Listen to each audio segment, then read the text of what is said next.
कि मैं आख्या अपने चौधरी नूं साईं सुनिया है नाल दी बस्ती विच सरकारी मकतब खुला है जिते पढ़दे न बाल गरीबां दे, जिते मुफ्त किताबां मिलदियां हन,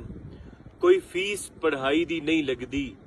मैं सुनिया है इल्म खजाना है, इल्मे चानो अखियां दा 7 पीढ़ियां मेरियां गुजरियां हन। जनाब दी ताबेदारी विच